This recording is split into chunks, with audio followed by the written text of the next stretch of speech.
Hello, and I have a guest today in our video, and our guest is, what's your name? Guest is Goldie. Goldie is my new little puppy. She's 10 weeks old.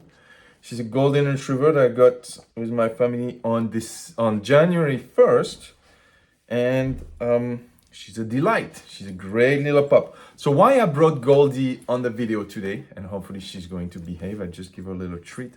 Because I want to talk to you about something very important in boat sales, extremely important if you do charter, if you sell equipment, if you sell boats, yacht, super yacht. And today we're going to talk about closing. So now, why would I bring a dog if I want to talk about sales closing? Because I remember reading a lot of sales book, right? A lot of sales book from classic sales trainer many years ago, and they were always presenting a lot of different type of clothes, and one of them was called the puppy clothes. So what was a puppy clothes? The puppy clothes was very simple. The concept was like, let's imagine you worked in an animalery, you work in a dog shop, and you're selling some dogs, you're selling some puppies. What's happening is a family will come to see the dog, let's say on Thursday or on Friday, and they were hesitating whether or not they wanted to buy the dog.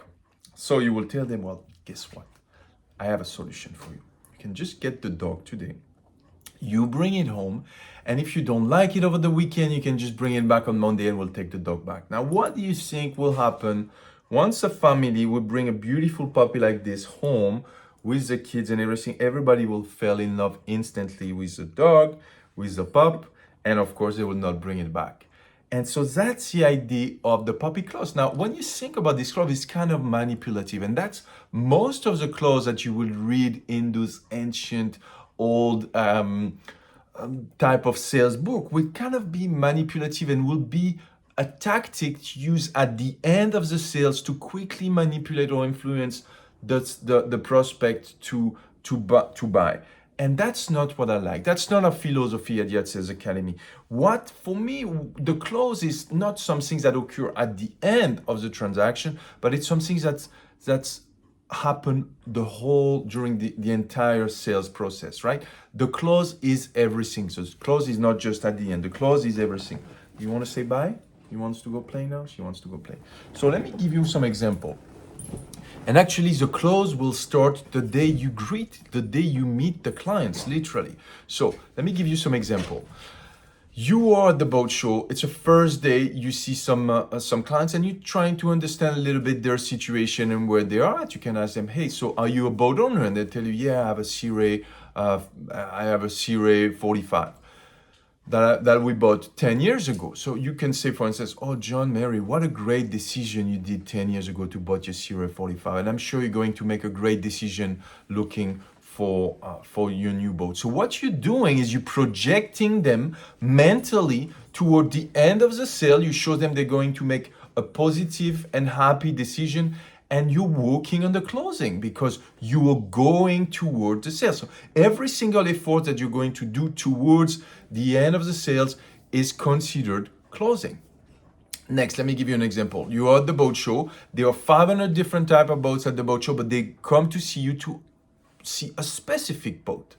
And you can say, "Hey, John, Mary, I'm so happy that we have this viewing schedule in this boat in 20 minutes. Now, before we step on board, let me ask you something like, there are 550 boats at the boat show. Why you wanted to see this boat specifically?" Again, same philosophy. We are working on closing here. We are projecting them mentally toward the end of the close and end of the sales and asking them specifically why they want to see this specific boat. Another example, what you can do is you can have some clarity. You can ask clarity. Say, you can ask them, "Could you please clarify? I just want to understand a little bit. Are you here to be educated? Are you here just to look around, or are you here to buy?" Now, when you ask a question like this, what you're doing is you qualifying or even trying to disqualify them to see if they will be the right prospect to help and to support during your sales. Another thing I see a lot of sales professionals doing, unfortunately, the wrong way, is asking for the budget. And asking for the budget just seems like a typical question, but it's actually working on the close when you ask for the budget. Let me give you an example. If I want to buy a boat, my budget is 500,000 to 800,000. And I'm going to see a salesperson and they ask me, "What's your budget?" What I'm going to say, 5, 550, 600. Now, if they ask me the question differently, right? Maybe I could say more. What if you ask me the question like this? Hey, John, I have a question. Like, what if you could find the boat of your dream today? What would your maximum budget possibly be? You see the difference in questions? The quality of your life, the quality of your sale will depend on the quality of the question you're going to ask your clients. If I ask a question like this, I'm projecting mentally, right, to find the boat of my dream and to allocate the maximum budget. Maybe I'm going to tell you, maybe around 800,000. So let me ask you this. For a sales professional, it is easier to work with a $600,000 budget or $800,000 budget. That's going to really be a big difference, right? Now let's go further in the sales process, and I want to go towards the end and give you an example of close. In my training at Yacht Sales Academy, I always give a lot of example of a lot of different close, but I'm just going to give you one today. And I remember reading a book called The Perfect Close, and the entire book was based around this specific close. And it was actually a really good one, which I want to share with you, but I would recommend you to pick up the book also. It's a good book. And this will help you, and you can use it again through the entire sales process. It can be at the beginning or toward the end. And it goes like this. Does it make sense to step on board and have a visit? Does it make sense to fly to the factory? Does it make sense to sit down and look at the options? Does it make sense to get the deposit organized? Does it make sense to plan a survey? Does it make sense to come back to the dealership tomorrow? Does it make sense to go for a sea trial, right? Whatever step you want to have. Now, if they say yes, great. You proceed with this step, and congratulations for you. You are going forward in the close by guiding your clients to the next step. If they say no, you will simply say, what would be the next step then? What would be the next step then? Very naturally, very organically, you would ask them to reorient the sales toward the next steps. And so it's a very effective, very organic, very smooth sales that will help you and guide you through the entire sales process. So I hope that you like this video. I started with my pup that she went already to play. But why? Because I wanted to show you that closing is very important in sales. And usually I see two types of salespeople. I see the salespeople that are kind of like pushy and a little bit too aggressive, and the one that avoids sales like plague. We don't avoid sales like plague. We have to be, if you look at the semantic of the word selling, it comes from the old English word sellen, which means to give. Sales is about giving, it's not about taking, right?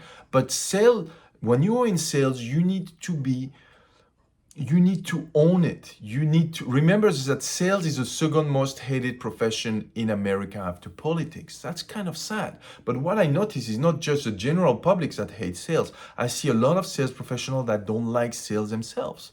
How can you not like sales if you are in sales? Would you trust your heart surgeon if he was to conduct an operation in your heart if they will tell you they don't like medicine or they don't like, surgery procedure? No, you would not. It's the same for your clients. You need to love sales. You need to embrace it, but you just need to do it the right way. An organic way, a way that is going towards the interest of your clients. Remember the difference between client and consumers.